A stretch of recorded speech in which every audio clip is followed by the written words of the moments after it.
Doctorate of Higher Education from the University of Miami. Yeah, Caucasians is right. 1982, she was elected to the Florida House of Representatives, and in 1986, the Florida State Senate. And when this 18th congressional, 18 is high life, very important in our nation. The 18th congressional district seat was vacated in 1989. She won the seat and served as a strong leader in the U.S. Congress ever since. She has fought to advance the needs of South Florida and to ensure that our nation continues to prosper. She is the top-ranking Republican member of the House Committee on Foreign Affairs, and I understand will be chair in January. And has been, and I often say this with every ounce of my soul and being as a daughter of the Holocaust survivor, I have to tell you that she has been and continues to be a tireless advocate for Holocaust survivors, Holocaust education, documentation, and preservation, and certainly the advancement of human rights across the world. And the state of Israel in particular. And I reckon the broad pieces.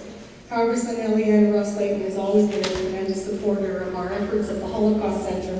We're certainly privileged to have her with us today, and I am personally honored to have known her for over 20 years. Please come forward.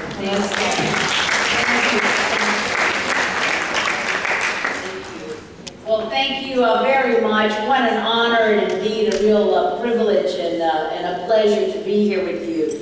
Is Joe here, Herbie, Alex, David, so many of my Holocaust survivor friends? Are you here? Because we've worked together on so many issues. I'll be seeing you in a little while during lunch. But thank you, Rosita, for that wonderful intro, and thank you to the young people who are here. This is a very meaningful day, and thank you to the survivors for sharing your story, your willingness to participate in this very important exchange. For many of the young people, it's the first time that they've actually met a Holocaust survivor. We read about it in the textbooks, but to be up close and personal and touch a Holocaust survivor and learn about his or her stories in the background is very meaningful. And I'm grateful and honored for having the opportunity to make some brief remarks to you this morning. I'd like to thank everyone at Miami-Dade College. As Rosita said, this is my alma mater. So Wilson was not around. I came to Miami-Dade during the Civil War times. But after Miami-Dade, then FIU, and then the University of Miami. But also thank you to the Holocaust Documentation and Education Center. Thank you for all the teachers and all the administrators who helped organize this important event, but most of all of you young people. And to thank the Holocaust survivors who are here today for their tremendous courage and their dedication in sharing with us unthinkable horrors that they had to endure during the Holocaust. When you watch that film, it just seems that that would be fiction, that really could not have happened. And in our recent history, that makes it just absolutely bizarre to think of the cruelty of mankind, but also the kindness. And that's what I'm always taken back when we speak to Holocaust survivors, that they talk about the kindness of humanity. Because their willingness to share their stories is a testament of the bravery and the commitment to helping ensure that the world never again sees another Holocaust. And we hear that phrase a lot, and those are sacred words, never again, never again. And hatred and intolerance have resulted in millions of innocent people being gassed, shot, or starved to death simply because they belong to a particular group. Jews, Roma, handicapped, or what the Nazi regime viewed as undesirable. And that's a big category. You and I could easily be in that undesirable category. Holocaust education, therefore, should not be viewed as a simple history lesson about terrible events that took place a long time ago in some foreign country. No. Rather, Holocaust education should be used as a modern-day weapon of education to fight extremism, to fight anti-Semitism, to fight racism, hatred, and bigotry in all forms. And we see it all around us. In your high schools, you have seen it.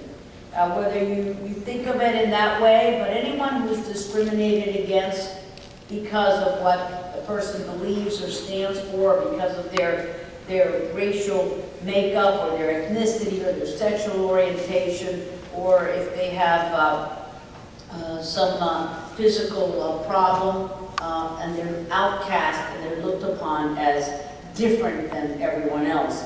And allowing the world to forget about what happened in death camps like Auschwitz or Treblinka will only strengthen those who seek to repeat what happened during this very grim period of history.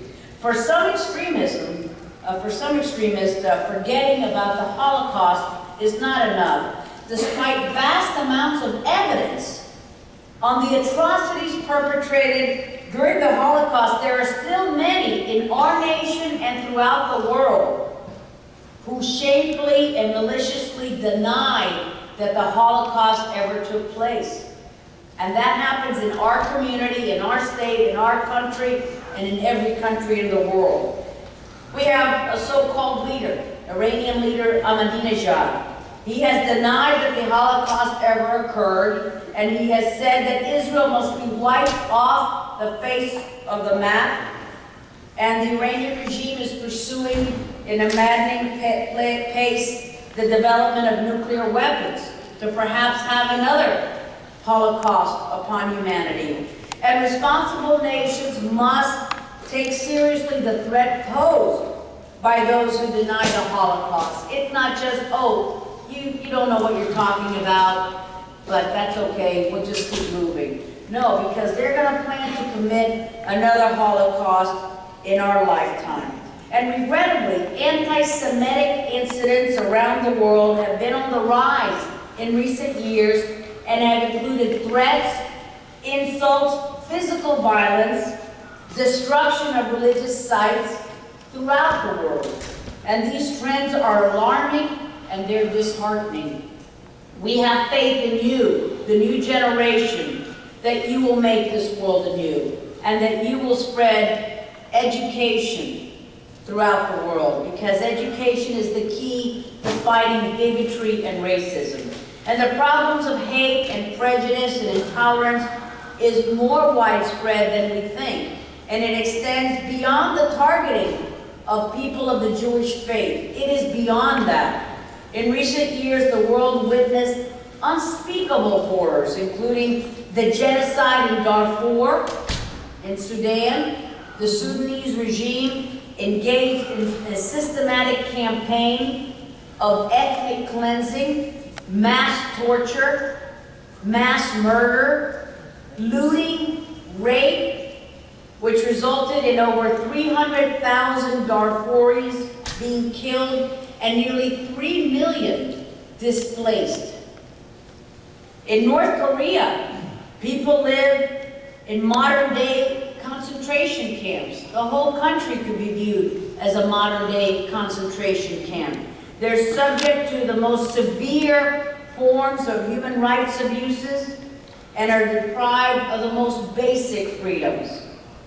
And in my native homeland of Cuba, an authoritarian Castro regime continues to oppress the Cuban people. They imprison those who dissent from the regime. They murder those who dare to criticize the regime's tyrannical policies. So it is our moral obligation, all of us here, as Americans, as citizens of a free world, to fight such violations of human rights wherever they occur. Violations that deny the most fundamental human freedoms and human dignity, and it starts by heeding the lessons of history and the lessons of the Holocaust, and the lessons of the Holocaust survivors who are sitting at your tables. Now, I have led efforts in Congress to help establish Holocaust education programs at the United Nations, because the ambassadors who serve there They may not understand the lessons of the Holocaust. And I was one of the congressional leaders pressing European countries to open up the archives that are situated in Germany and throughout Europe, so that Holocaust survivors could go there and find out what happened to their family. And this is the world's largest collection of Holocaust-era documents, and it contains records that have not been opened up to now about the fate of more than 17 million victims of the Nazi regime. And last March, just a few months ago, I helped organize a Holocaust education program where Holocaust survivors went to speak at different schools and religious institutions and community centers in Key West and throughout the Keys, because although in Miami-Dade and Broward and other places we have a wonderful Holocaust education program, in the Keys they don't have an established program. So we took Holocaust survivors to the Keys, and the lower Keys, the middle Keys, and the upper Keys, so they could know the experiences that you're finding about today. And the response from the students was very positive and overwhelming, and all of those who attended thought that this is a worthwhile exercise, and that's why it's so important what you're doing here today. Because fighting hatred, fighting intolerance, fighting oppression can and should start in our schools, in our workplaces, in our neighborhoods. Bigotry starts at a much basic level. We always have to be ready and willing and able to stand up and to confront it. It is not someone else's job. It is your job and mine. And it starts when one human being believes that another is inferior due to how the way that those people look and their religious beliefs and their race or their ethnicity, their political views, their gender, their sexual orientation. And if unopposed, these views often evolve in a hateful ideology and can subsequently evolve into actions which may take the form of threats, of bullying, physical violence, all of which ultimately seek to take away the human dignity of another colleague of yours. So as students, you may have already witnessed some of these incidents occurring in your school, in the hallways or elsewhere, and it may have been a bully picking on someone else because those people were weaker or they seemed like they were from a different religion or ethnic group or race. Or it could be someone making fun of a physically or mentally handicapped student at your school. And you may feel like you've got to go along with that because you don't want to be looked upon as, oh, you're trying to be a hero. It's okay to be a hero. You should stand up and say, you know, what you're doing is not right. And you should say, stop that. I don't think you want to do that. And 10 years from now, you'll be sorry that you're doing that. So let me make you feel better now and ask you to please stop doing that. Because words and actions of intolerance are just unacceptable in our society.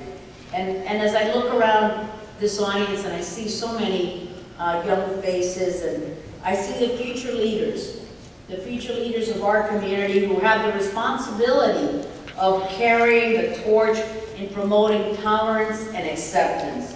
Hatred and intolerance have no expiration date or a specific address where they reside. And that slogan that you'll hear a lot, never again, will only become a reality if and when we stand up against hatred and discrimination wherever it is and in whatever manifestation it takes place. You know, there was a German pastor, and I'm sure that you may have heard this before, who initially supported the Nazis, but later opposed Hitler, and for that he spent 7 years in a Nazi concentration camp. And he said the following about the failure of Germans to speak out against the Nazis. First they came for the socialists, and I did not speak out because I was not a socialist. Then they came for the trade unionist, and I did not speak out because I was not a trade unionist. And then they came for the Jews, and I did not speak out because I was not a Jew. Then they came for me, and there was no one left to speak for me. So being passive is not an option. It is our individual responsibility to stand up to hatred and to bigotry, even if it's not directed at us. History has proven that failure to stand up can be catastrophic. And I'd like to conclude by again thanking the Holocaust survivors and everyone who's made this event possible. Thank you for the opportunity, for letting me be here, and thank you, Gita, for everything that you do day in and day out. As a Holocaust survivor and as an educator, she never gives up. Muchísimas gracias, muy agradecida.